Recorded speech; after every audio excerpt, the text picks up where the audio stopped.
What is going on, guys? Welcome back to the channel. Today we're working on my Power Wagon engine. So I know I haven't talked a whole lot about this, especially not in very great detail, but today we just got the cylinder head back. We'll go over that here in a little bit, and we'll go over the whole project. So basically, my grandpa bought brand new a 1974 Power Wagon, and we are doing a resto mod on it. So there's the frame right there that you just saw. I have a brand new Dana 60 that's new to me out of a second gen. So we're gonna be swapping in the Dana 60 to the front so we can get rid of that weak Dana 44. I apologize for the wind noise, it's very windy today. Here is the actual truck itself. Well, the cab at least that matches that frame. The bed was junk. We've already completely disassembled the truck. If you guys look on the Instagram, I have pictures of it when it was still together. There's Scout. So basically, when this thing came to me, it was a full truck. I had a 318 with a 727, and we're planning on doing a P-pump twin turbo Cummins in it. The old engine, because I don't ever get rid of anything, I rebuilt. So the engine that was originally in that Power Wagon was a 318. It had a bad oil pump and it wouldn't fire. It had a point system in it and it wasn't that great, but I don't ever throw anything away, so I do demolition derbies, and it is now in my Buick for this year's compact.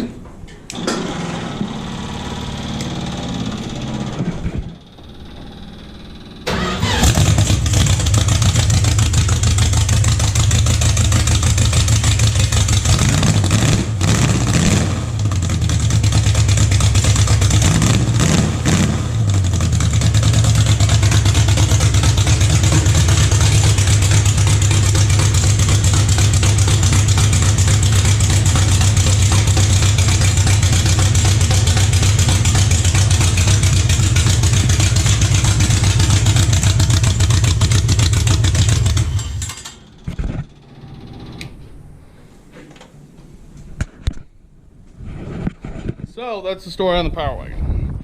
So today, like I said, we just got the cylinder head back from Nolan's in Kansas City, and we're going to be going through it and installing it on the engine. So right now we're going to be tilting the engine. I have one piston left to put back in. We did new ARP connecting rod bolts, new connecting rod bearings. Went through the bottom end. Now I have to tilt it back, put the last piston in, torque the connecting rod bolts.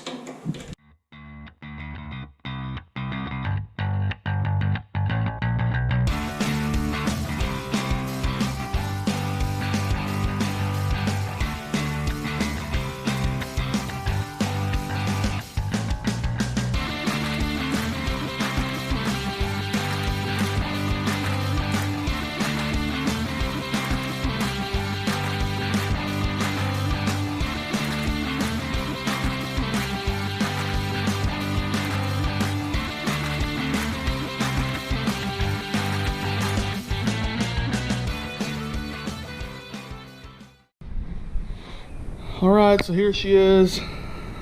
Pistons are in, minus this one. We're going to pull the oil pan, get the new rings on, get the new bearings in, and we'll throw her together.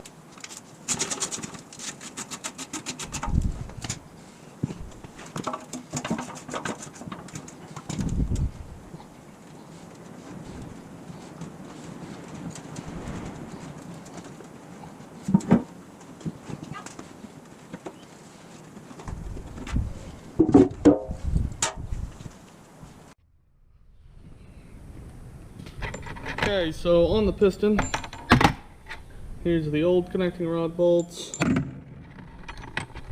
the Got the new ARP fasteners. As you can see, connecting rod bearings look decent other than just normal wear. We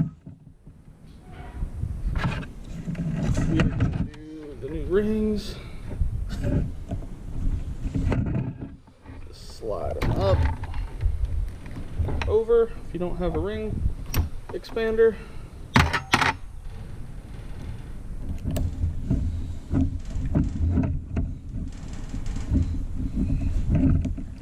Just be very careful on the new set because they will break.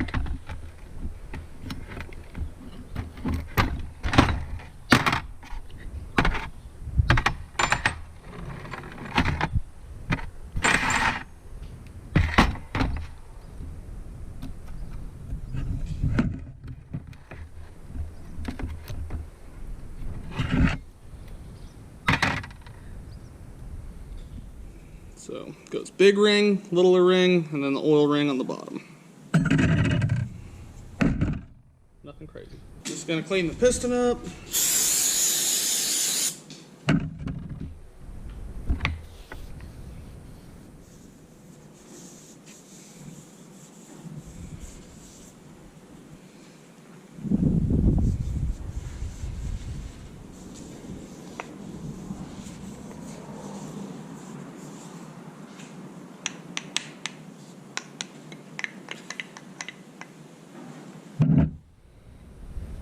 Everything's turning appropriately, so clean bottom up where the bearings ride.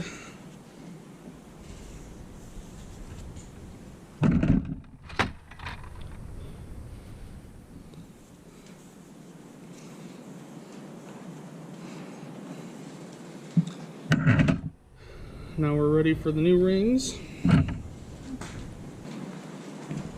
If you need a part number, there's the OEM Cummins part number for a set of 12 valve rings.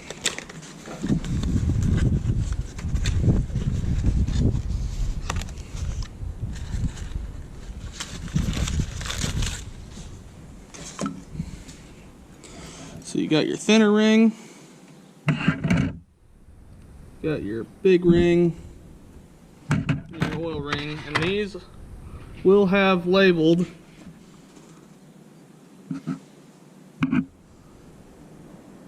come on, focus.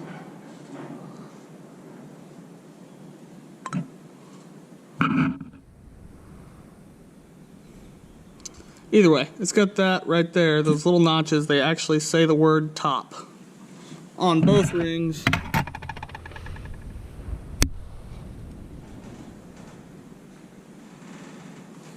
So you know which way goes vertical. Okay, we're back. So on these rings, they have an inner ring on the oil ring, and then the outer part that holds it all together. And here's the old one. They're kind of springy. You can pull them apart to get them on there if you have to, if you take them into two pieces. No matter what, on all these rings, you want to make sure they're lubed up very well. So get some oil going. I always have a little spray bottle when I'm assembling an engine full of oil.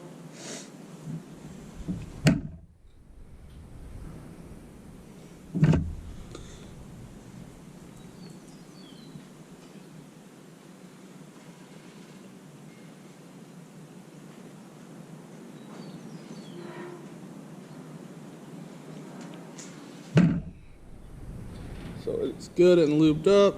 We're gonna get the piston good and lubed up as well.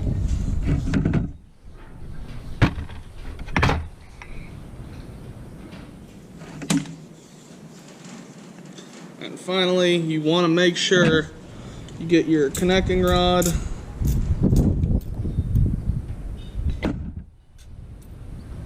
get it some lube as well. Make sure it turns independently on this axis, and make sure you can also spin this in here with your finger. That'll make sure that you are good to go in terms of lubrication. So you're going to work this on.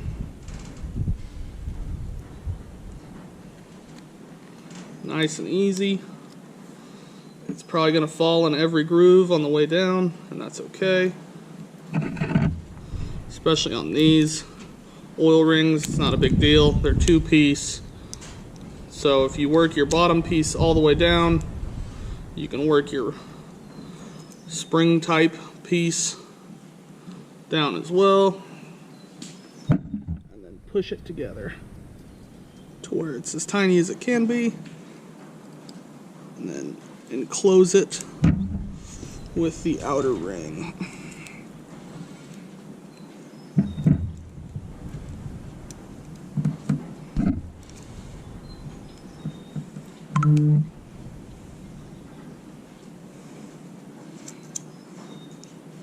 Okay, so it's fully together, bottom ring's on.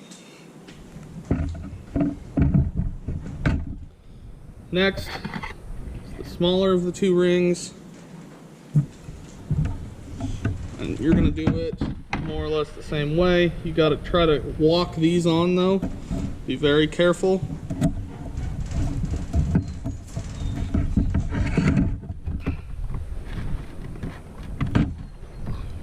Piston rings are expensive and you do not want to buy several sets because you made a mistake.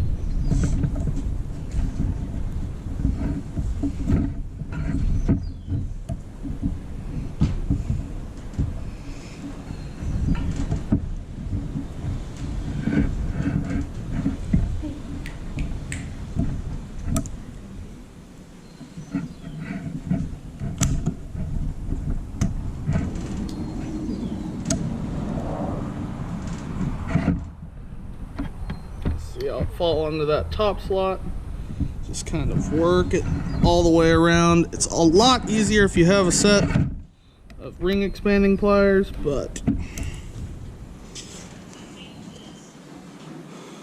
if you're on a budget, you don't want to spend the extra money, I'm right there with you. Walk your ring in. Okay, second ring is on. Lastly, our third ring. Make sure you get it good and lubed up. My hands are covered right now, so that'll be sufficient.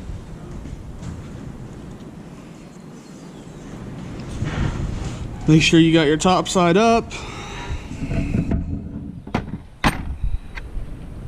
And go ahead and start installing your top ring.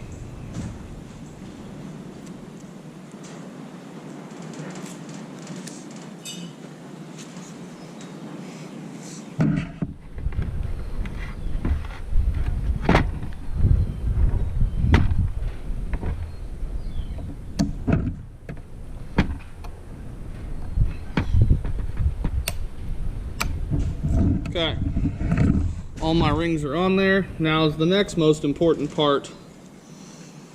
These rings need to be clocked in separate directions. I do 1/3 of the piston for each ring, starting with the bottom, so I'll clock it there. This one, I will clock it here, so 1/3 away, and then the next one, same thing. It is approximately 1/3 in all directions. Makes it good and even, that way your rings won't leak when you install the piston. You won't get compression gas blowing by. Alright, the next thing is here. Get your ring collapser. You shove this in there. Make sure your rings are spaced out like they need to be before you put this on. Then you're going to put it on just over the rings. You're going to tighten this bad boy down.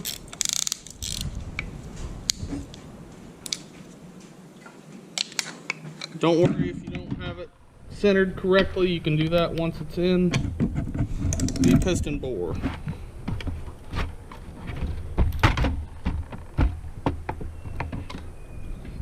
Get it good and tight. Now,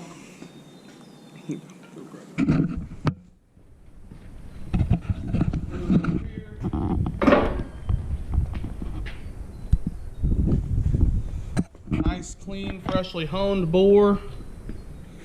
We're going to lube this up with motor oil. It's going to give you a smoky first startup, but at least you know that you have lubrication.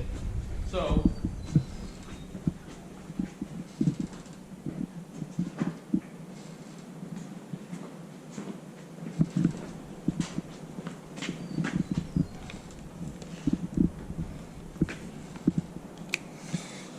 get that in there and just really soak it. Rub it all around.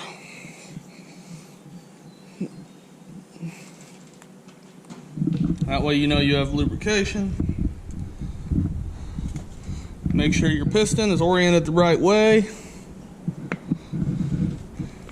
And before I forget, we should probably install the connector rod there. Okay. Have the new connecting rod bearing in. Give it some lube.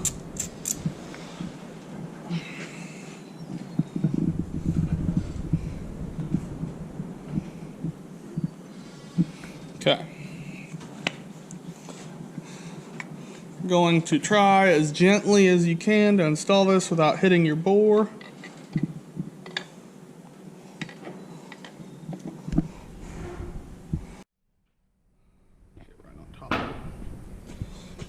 Okay, so you're gonna have it like that, and then just slowly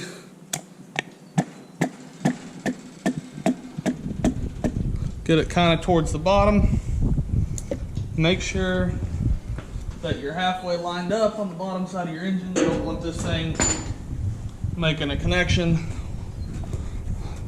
when it's crooked on the crankshaft. That makes for a bad day. So,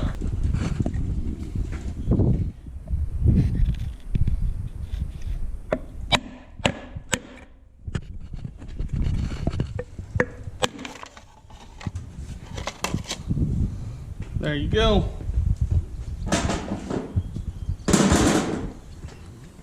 You now have a piston installed. So what you're gonna do next, come over to the bottom end of the engine. And when you install these, you're gonna wanna try and put your crank on the lowest point. So that way it gives you the best chance of not scoring it. So here's the camera.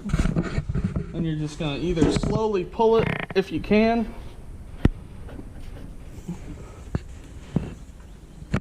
down to the crank. Do that, then you grab the bottom end of your crank or your connecting rod.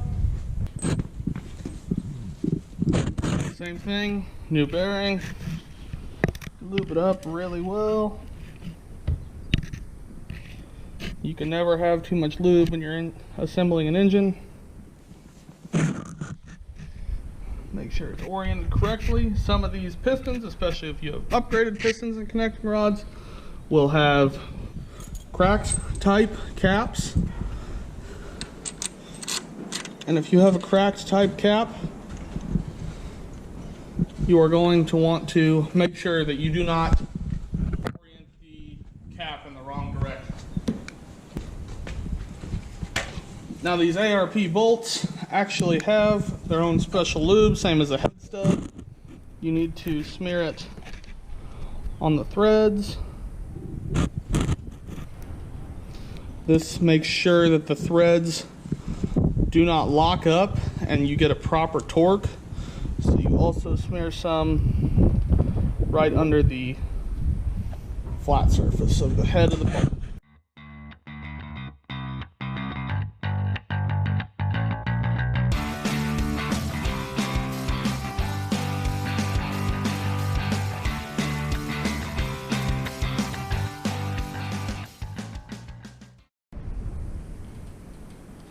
Alright, so next we're going to be torquing the connecting rods. First thing you're going to torque is to 30 foot-pounds.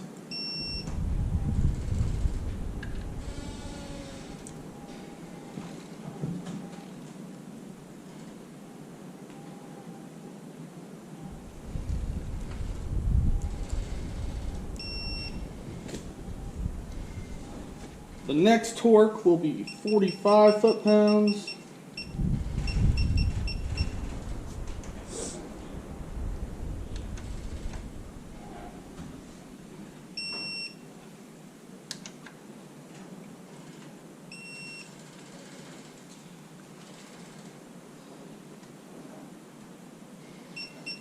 And final torque is going to be 95 foot-pounds.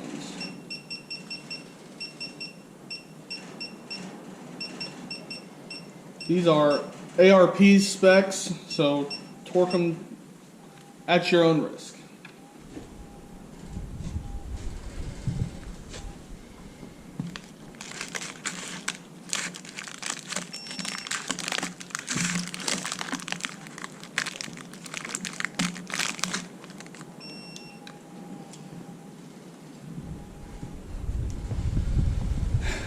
And that's it for the ARP connecting rod. Alrighty guys, so we have 4 of our ARP head studs in. The block deck is clean. We have the whole set of studs. Already have the ARP lube on them. This is a very expensive head gasket because this is a fire ringed head gasket. We just got the head back from the machine shop. We ground the exhaust valve seats. We recessed all the valves to 55 thousandths. And then obviously you can tell here we got the fire ring grooves. New valve guide seals.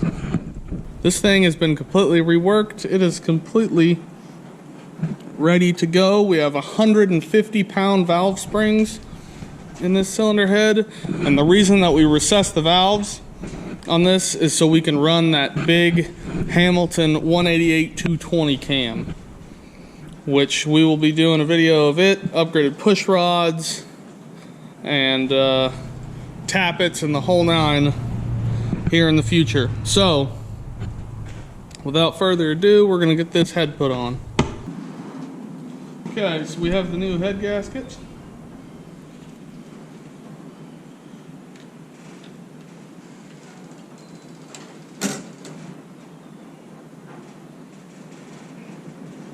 Slides on just like that.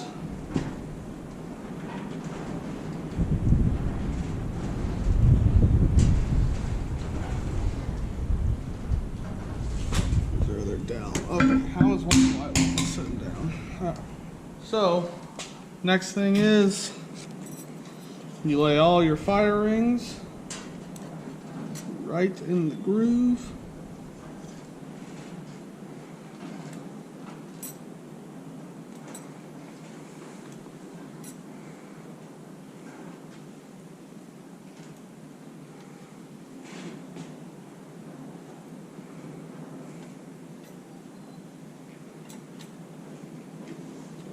Okay, now we're ready to lower the head on.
so we definitely made a whole lot of progress today on this engine.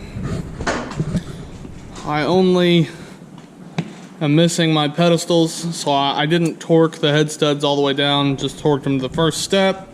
That way when I get my pedestals in, I'll pick it up on the first step and then I'll torque them all in the right sequence so the head is torqued properly. But for now, the head is on, it's in the first stage of torque, and it is good for the night. Thank you guys for watching.